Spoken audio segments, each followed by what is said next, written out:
कारण है मैं कह रहा हूँ ये लड़का निर्दोष है।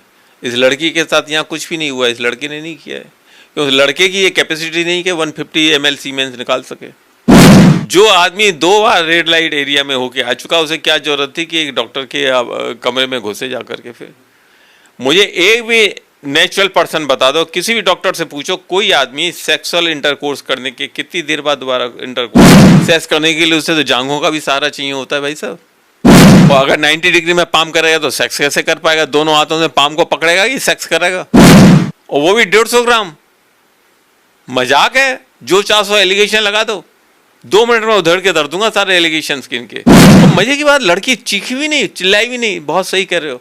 लड़की क्यों चिल्लाती? वो तो खुद सारे कपड़े खुद उतार के लेट गई आराम से। आओ करो जो करना हो, मैं नहीं चिल्लाऊंगी। कौन आदमी आपके 90 डिग्री में पामों को बढ़ा करके सेक्स करेगा? नहीं तो मुझे एक बात का जवाब दे, जब सैकड़ों लड़कियां वहां पे अवेलेबल है, मात्र 100 रुपए में, 200 रुपए में, तो वो क्यों यहाँ इतना हत्याकांड करके जाएगा इस चीज के सेक्स करने के लिए? कोई भी डॉक्टर ये प्रूव कर दे कि नशा करने के बाद में कोई भी आदमी पूरी ताकत से सेक्सुअल इंटरकोर्स कर सकता है रिपीटेडली, कई बार। नमस्कार दोस्तों, आज हमारे साथ हैं सुप्रीम कोर्ट के वरिष्ठ क्रिमिनल लॉयर मनोहर लाल शर्मा जी, और आज हम इनके साथ चर्चा करेंगे कोलकाता में हुए जघन्य रेप कांड से रिलेटेड। तो शर्मा जी, आप मुझे ये बताएं कि आज एक महत्वपूर्ण एंगल निकल कर आया है रेप कांड से, जिसमें यह पाया गया है कि पोस्टमार्टम में 150 ml लिक्विड स्टेट में फॉर्मेशन पाया गया है, जो कि एक सीमेन भी हो सकता है और ओवम भी। तो आप क्या कहेंगे कि ये आरोपी जिसको पकड़ा गया है वो सही है, या इसमें अन्य भी लोग शामिल हो सकते हैं? ये जो आरोपी पकड़ा गया है ये गलत है। ये कांड इस आरोपी का किया गया नहीं है, कोई अन्य लोग इसमें शामिल हैं। और ये आरोपी जो है, ये सुनने के बाद में कि इस लड़की के साथ ये कांड हुआ है, तुम शराब में थे, तुमने किया है, ये गिल्टी फील कर रहा है और इसलिए कह रहा है मुझे फांसी पे चढ़ा दो। क्योंकि अगर इसने किया होता तो यहाँ रुकता ही क्यों? ये तो भाग चुका होता कब का। ये इसलिए थोड़ी बैठा था कि आओ मुझे गिरफ्तार करो और मेरा इंटरव्यू छापो।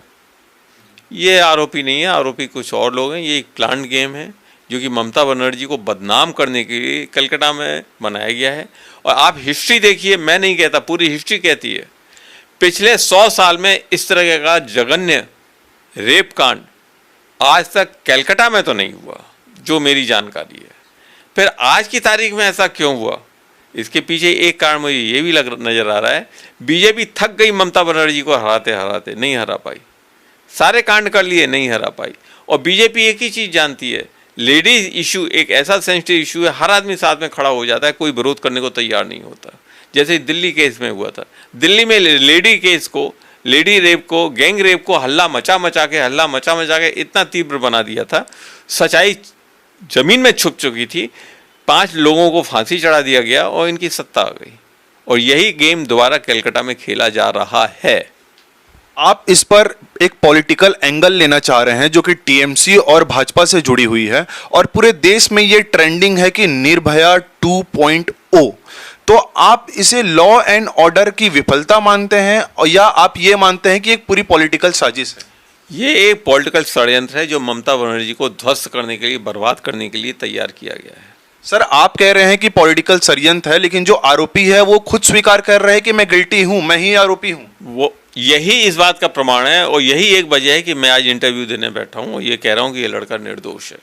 सर, लेकिन 150 ml स्पर्म सीमेन पाना वहां पर, तो ये तो बहुत बड़ी मेडिकल अनप्रूवन है कि एक इंसान, एक मैन 150 ml सीमेन निकाल ही नहीं सकता। यह एक दूसरा कारण है, मैं कह रहा हूं ये लड़का निर्दोष है। इस लड़की के साथ यहाँ कुछ भी नहीं हुआ, इस लड़की ने नहीं किया है, क्योंकि लड़के की ये कैपेसिटी नहीं कि 150 ml सीमेन निकाल सके। तो सर, जब ये 150 ml सीमेन नहीं निकाल सकता, तो आपको क्या लगता है कि पुलिस जो आरोपियों को, जो असली आरोपी हैं, असली साजिश करता है, उनको छुपाने की कोशिश कर रही है? कोशिश नहीं कर रही है, छुपा चुकी है। इस कांड को प्लान गेम के हिसाब से, पॉलिटिकल नियंत्रण के हिसाब से, पॉलिटिकल सपोर्ट के हिसाब से तैयार किया गया है कलकत्ता में ममता बनर्जी को बदनाम करने के लिए।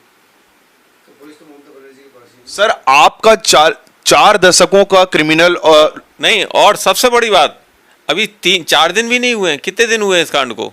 सर, 9 तारीख की घटना है। आज कितनी तारीख है? आज 14 अगस्त। 14, 9 और 5, 14, 5 दिन के अंदर अंदर ये मैटर जो है सीबीआई को हैंड ओवर हो गया। 5 दिन के अंदर अंदर, मैंने तो आज तक नहीं देखा। सर लेकिन डॉक्टर्स की जो फेडरेशन है, आईएमए वाली फेडरेशन है, जो मेडिकल की फेडरेशन है, रेसिडेंट्स डॉक्टर की फेडरेशन है, वो पूरे देश में आक्रोश में है। एम्स जैसे देश के सबसे बड़े अस्पताल में पेशेंट्स की इलाज रुकी हुई है। आज जो खबर आई उसमें यह पता चला कि 90% की सर्जरी रुकी हुई है, 66% से ज्यादा लोग ओपीडी अटेंड नहीं कर रहे हैं। तो सर सरकार तो प्रेशर में आके सीबीआई जांच दी है। इसको सीबीआई जांच के लिए रिकमेंड किसने किया, इस बात का आप जवाब देंगे? सर कलकत्ता हाई कोर्ट ने किया सर। किसके कहने पे? सरकार की, पूरे देश के प्रेशर में सर। नहीं नहीं नहीं, कलकत्ता हाई कोर्ट का कोई भी जज सो मोटो इस तरह का कोई डायरेक्शन नहीं दे सकता जब तक उनके पास में कोई एप्लीकेशन नहीं गई हो, कोई रिकमेंडेशन नहीं गई हो, प्रेयर